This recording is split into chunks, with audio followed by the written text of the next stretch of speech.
I am Grace Miller. I married Hamilton, whom I've been with since our student days, and now we have a daughter, Sarah, who's in high school.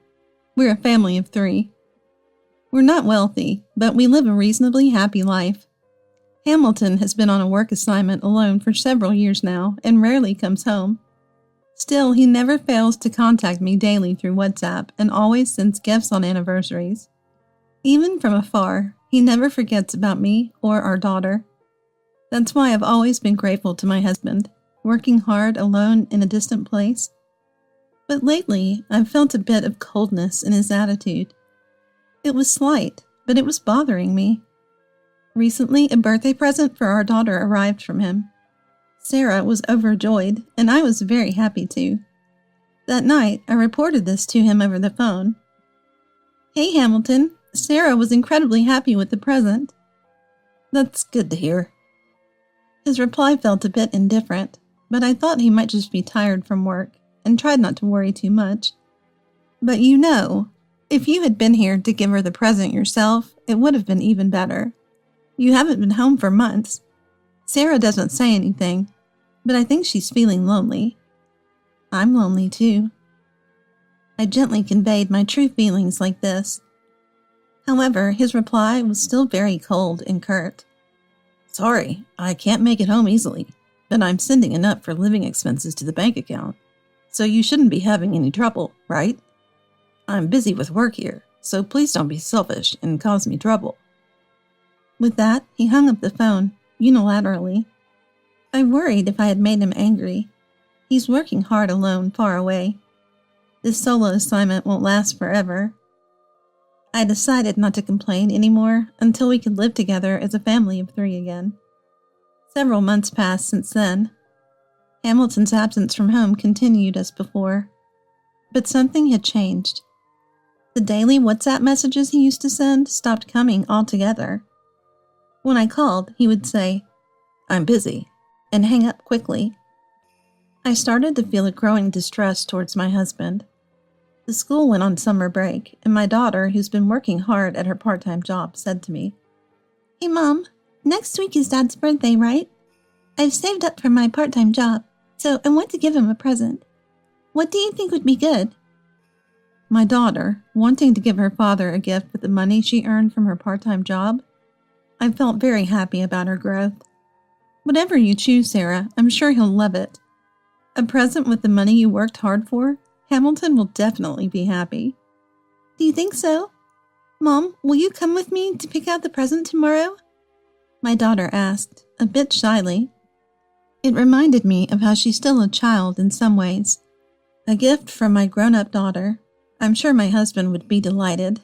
On the other hand, I had a bad feeling. But I couldn't let my daughter notice that. "How much are you planning to spend?" I asked her about her budget. "I have this money to use," she said timidly, telling me the amount. I was surprised at the sum. "When did you save up so much?" "I worked really hard. I wanted to buy Dad something nice," she said with a smile. She had been balancing her studies and work during school days and working almost full-time during the summer break. At an age where she might want to spend money on herself, she had been saving it for her father's birthday present. I was deeply moved by her thoughtful spirit. "Then let's pick something that will make him happy." With that, I went out to the downtown area with my daughter. It had been a long time since we went shopping together, and it was fun. We chose a somewhat pricey whiskey for my husband, who loves alcohol. I could almost see his happy face. "Hey, why don't we go see him in person?" I suddenly suggested. The last time we met was probably the beginning of this year. It's been over half a year since we saw each other, so he would surely be happy if our daughter visited. But wouldn't it bother Dad if we suddenly showed up?" "Not at all. Think of it as a surprise present. I'll come with you, but I have a friend living nearby, so I thought I'd visit her after a long time. I'll meet up with you later." "Yeah, then I guess I'll go see him. I hope Dad will be happy." Seeing my daughter smile like that made me very happy. That night, I called my friend from school days, Kelly. "Grace, it's been a while. What's up so sudden?" No wonder she was surprised. The last time we talked was a few years ago at a reunion. Since then, I hadn't been in much contact, and now I suddenly called her. Sorry for calling so suddenly. Actually, I'm going to be in your area soon with my daughter. I was hoping to see you then. Oh, is your daughter coming too? No, it'll just be me. She's going to give a birthday present to her father. He's on a solo assignment there right now. Really? But wouldn't it be better to spend the time together as a family? Why are you going separately? Well, there's something that's been bothering me. I want to talk to you about it in person. But I needed to give her the gist of it over the phone. I felt that Kelly would understand and give me good advice. So I ended up telling her all about my suspicions towards my husband. I see. If that's the case, maybe I can help. Your husband had a reputation for being a ladies' man since our student days, Grace. I thought he settled down after marrying you. But a woman's intuition is often right at times like these. This is from my own experience. I want to hear more when we meet, Kelly said. Contacting her was not just because she lived near my husband's work location. There was a deeper reason, but that's between us. You're the only one I can talk to about this, Kelly. I really appreciate it. Just hope Sarah doesn't end up getting hurt, she said. Exactly. I hope it's nothing. But honestly, I don't want to see my daughter, who adores her father, get hurt. My worries were just me overthinking, and I hoped nothing would happen. Hey, Grace, I have a suggestion. Kelly started proposing a plan to clear my doubts about my husband. She herself had been cheated on by her ex-husband, leading to their divorce. She seemed to know what to do in such situations from experience. That sounds really helpful, but should I ask you to do something like that? Leave it to me. I've been through similar experiences. I can't promise I'll be of help, but I'd be happy if I could be, she said. I hoped it was really nothing, but unfortunately, my bad feeling turned out to be true. A few days later, Kelly contacted me. Grace, I found out quite a bit. I'm sending you some photo data to check. With that brief message, she sent several photos. She had investigated my husband. My old friend turned out to be capable of detective-like work. Shocked by the contents of the data. Although I had braced myself, it was still a big shock when I actually saw it. Does this count as cheating? It's hard to say without more proof, but at least it's evidence of him acting suspiciously and secretly. Yes, it's probably cheating. As we talked, I felt my mood darken. I was shocked myself, but the thought of my daughter, who innocently adores her father, made me even more depressed. Yet I couldn't forgive my husband's dubious behavior. I had no intention of excusing his actions. Depending on how he reacted, I would decide what to do next. After much thought, I decided to confide in my daughter. It was a big shock for her, given her admiration for her father, but her feelings of betrayal were stronger, and her sadness and anger seemed intense. Mom, I don't know how to take all this about Dad, but I still want to see him. Maybe if we talk face to face, a different side of things might emerge, and we could sort this out. We can't know the whole truth from these photos alone. I really want to know the truth. Should I come with you? No, Mom. If it's you and me, it would feel like 2 against 1 for Dad, which isn't fair, right? And I don't want things to become a mess if you and Dad talk first. I'll talk to him alone first. Dad might find it easier to talk to a child, you know? Plus, originally, I was going to give him the present, right? I want to give it to him in person. My daughter clearly articulated her thoughts. I accepted her proposal and decided to let her go to the apartment alone. And then the day arrived. My daughter and I headed to my husband's work location. Despite usually being talkative, both of us were unusually quiet. When we reached the nearest station to the apartment, my daughter headed to my husband's apartment using her map app. I went to a cafe to meet Kelly and wait for a call from my daughter. When I arrived at the cafe, Kelly had already reserved a seat. Is Sarah okay? Yeah, she was shocked at first, but wants to find out the truth. That's good. She's reliable. Let's wait for her contact here. Kelly and I talked about various things while waiting for my daughter's call. After a while, my mobile phone rang. It was my daughter. "Hello, Sarah, what happened?" In a trembling voice, she replied, "Mom, it's true. When I went to the apartment, that woman from the photos answered the door. But it's weird. Dad's shoes are there, but she insists that Hamilton has gone out and is not available. What should I do?" "For now, come here. We're at a cafe. Can you come alone?" With a weak voice, she just said, "Yes," and hung up. Kelly, who'd been silently observing, sighed. "So, it was cheating after all." "Yeah, confirmed cheating," I said, exhaling deeply. We then began to plan what to do about my husband. Kelly, being experienced, was quite a strategist and came up with a good plan. "This should work, right?" "That's right." We nodded in agreement. Shortly after, my daughter entered the cafe. I beckoned her over. "Mom, it's certain now, isn't it? Dad's affair. He must be at home, but won't come out. Maybe he doesn't want to see me anymore." She seemed confused, her face close to tears.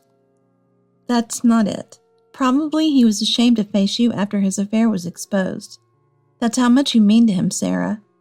If I had gone, I might have stormed in, angrily confronting your father.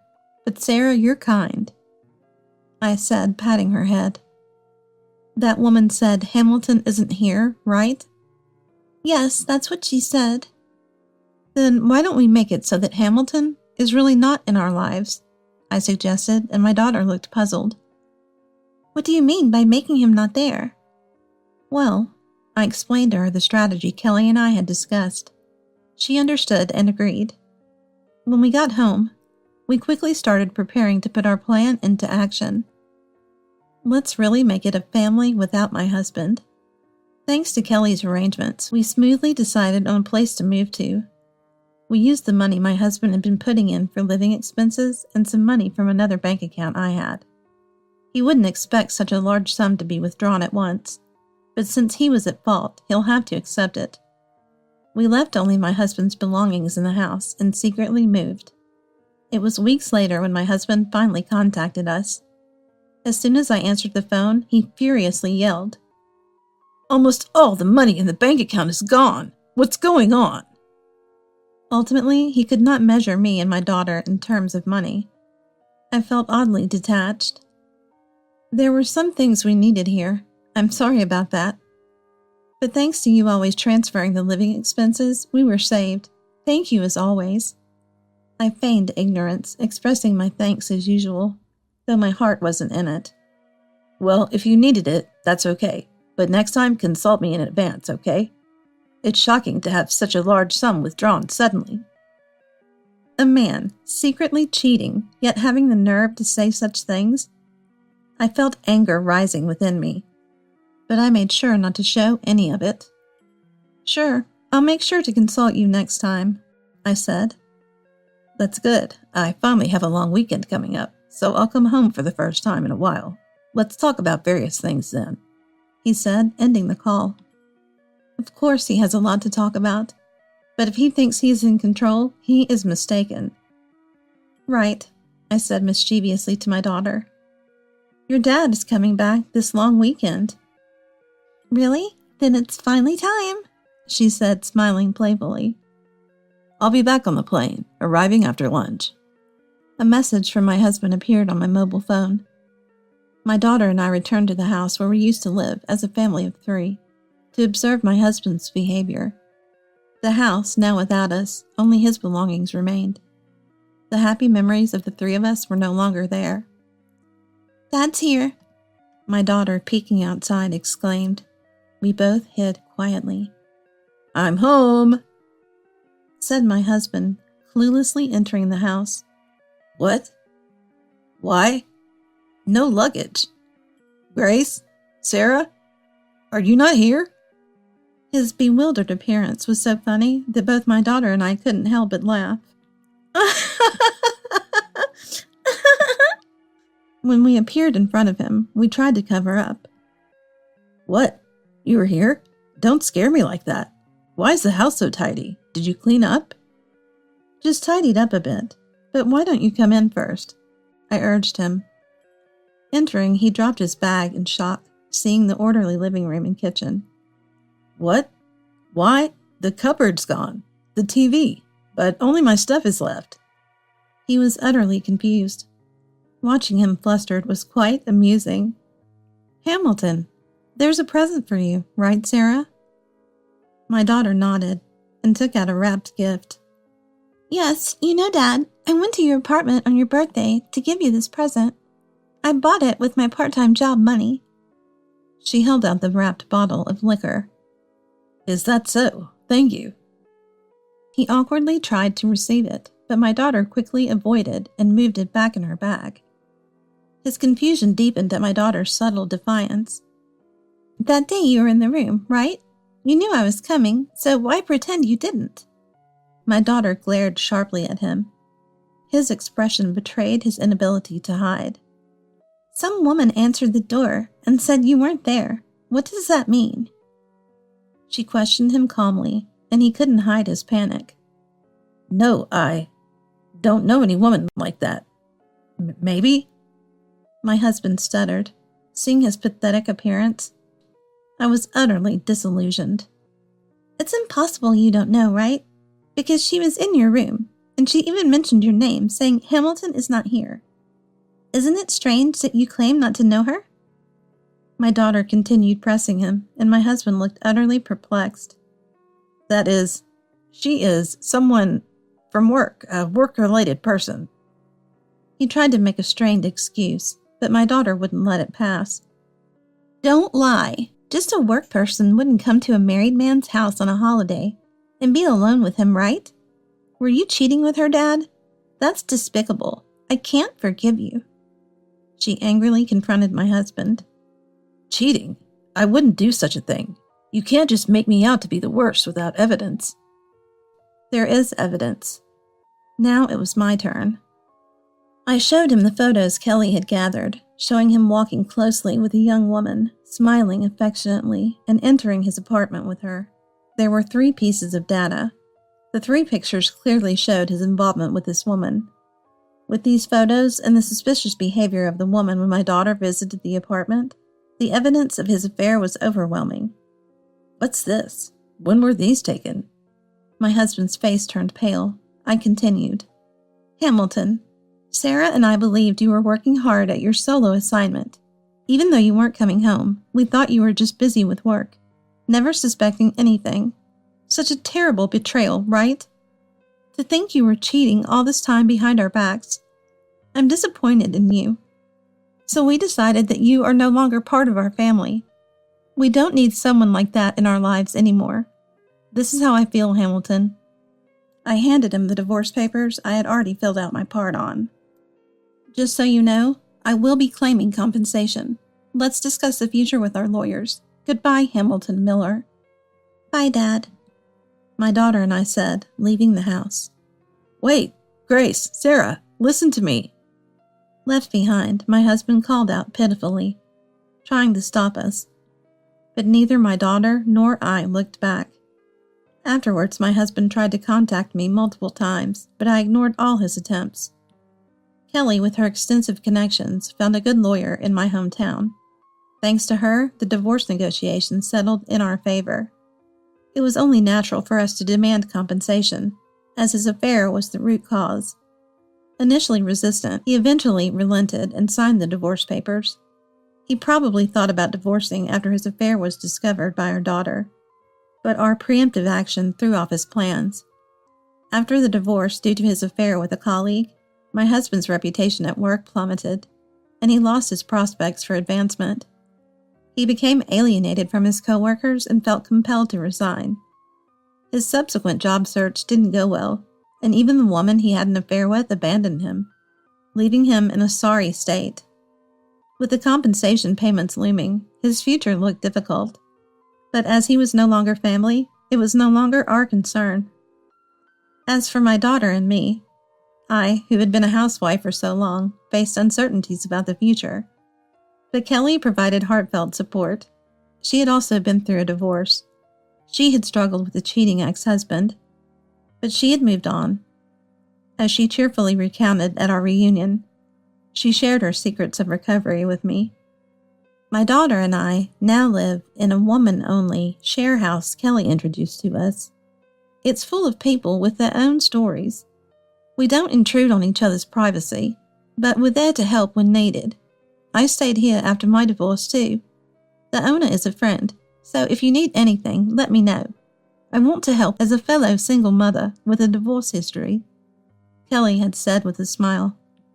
She planned to return to the share house herself soon.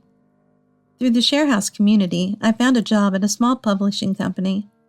It was daunting at first, but the teamwork and the small staff was great, and I'm learning and working hard every day. My daughter also finds interacting with women of various ages stimulating, listening to their stories and seeking advice. She's starting to think about her future aspirations. The divorce allowed us to take a new step forward. There's a lot of life ahead of us. My daughter and I plan to live strong and resiliently. "Hey, Mom, if you find someone nice, don't worry about me and feel free to remarry," my daughter suddenly said. "That's true. It might be nice to fall in love again. And if you find someone nice, introduce him to me first." "Of course I'd want you to meet him first." We laughed together, discussing such things. The whiskey, originally meant as a present for her father, we decided to save for a special occasion between mother and daughter. We'll keep it for now.